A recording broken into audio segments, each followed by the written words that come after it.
Baik, ini di sesi akhir gambar model ya. Jadi teman-teman semua mungkin sambil melanjutkan, saya ingin mengevaluasi dari yang kita lakukan hari ini.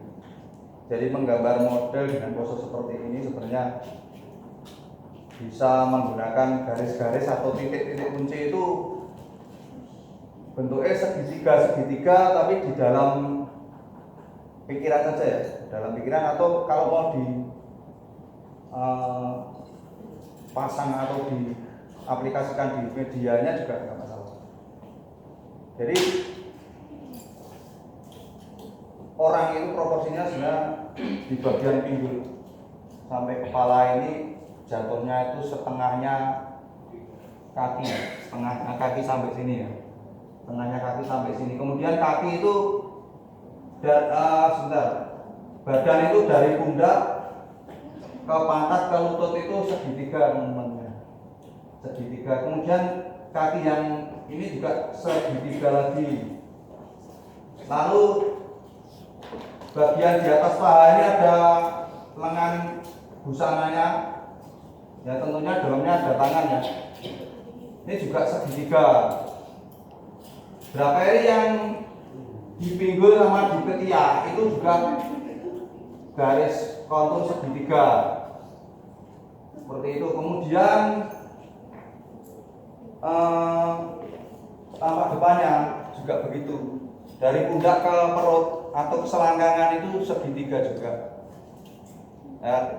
Kepala ditunda dulu ya, itu bisa Anda buat kontur tipis, kemudian nanti setelah ketentuan bagian-bagian titiknya itu sudah ketemu baru di kontur tegas.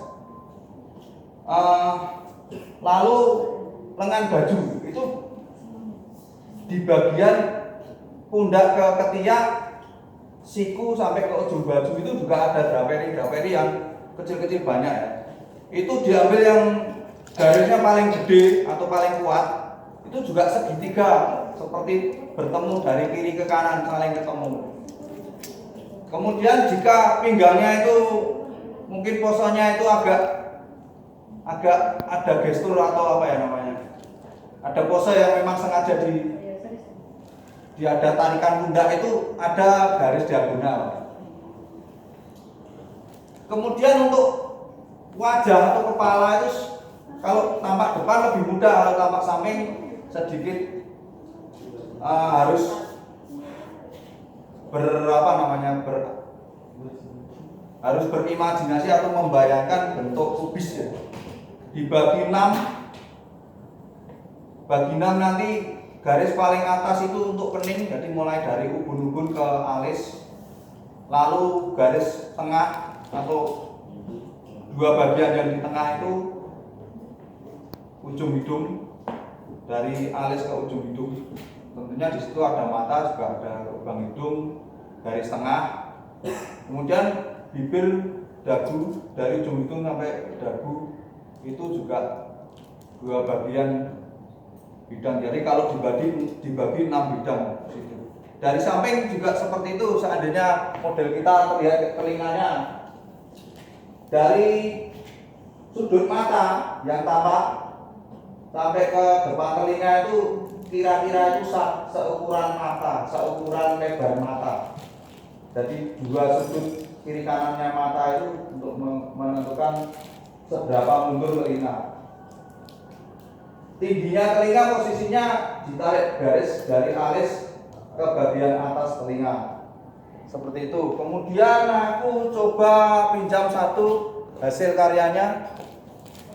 Ini ada teman yang sudah selesai.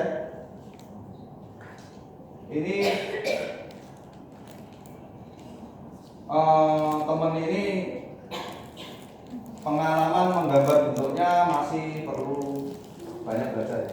Karena perspektifnya belum tercapai, masih rancu. Jadi kaki kursinya dan kaki modelnya itu terlihat tidak proporsional ya. Kakinya seperti tidak sama panjang. Kemudian draperi yang saya sebut tadi segitiga, lipatan kaki segitiga itu belum tercapai. Tapi secara keseluruhan sudah bagus ya, hanya proporsinya dan perspektifnya perlu belajar lagi. Saya tidak sebut nama ya. Kemudian ada satu lagi mungkin aku asal comot aja mungkin.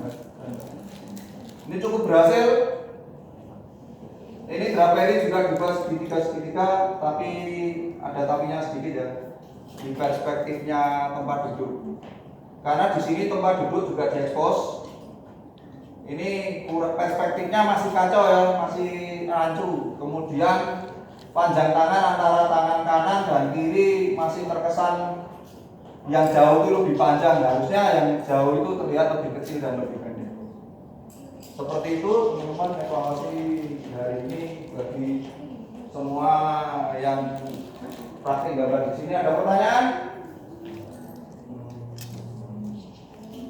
Ada pertanyaan. Oke, nanti setelah ini mungkin ada perlu tambahan-tambahan sedikit untuk aksen atau untuk isian, mungkin perlu identitas signature atau semacam itu, tanggal tahun mungkin, detail-detail yang belum, silahkan diselesaikan.